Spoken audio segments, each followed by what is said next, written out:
Welcome to Sweet Life Beat Life. We hope this video helps. You begin by opening the quiz bot and signing in with your account. Grant microphone and notification permissions so prompts and voice interactions work. Once done, create or select a workspace and invite collaborators to share question pools and analytics.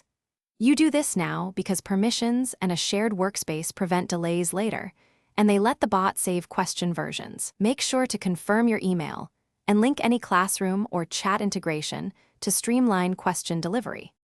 Now you add a new quiz, name it, set time limits and scoring rules so results reflect mastery. Import questions via CSV or use built-in templates, and tag each item for easy filtering. Tags let you assemble balanced tests quickly. Once questions are loaded, configure adaptive settings like difficulty scaling, retries, and instant feedback so the bot tailors challenge to each learner. This part matters because thoughtful configuration drives fair scoring and improves retention. Finally, launch the quiz to your chosen group and monitor live progress and error logs so you can intervene if needed.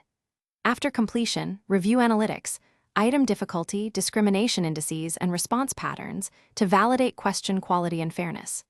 Make edits, release targeted reattempts, or export results as CSV or PDF for reporting. If something breaks, check permissions, clear cache, and re-import the CSV. Often reauthorizing the integration fixes sync errors quickly. Thanks for watching. Consider subscribing if we helped you.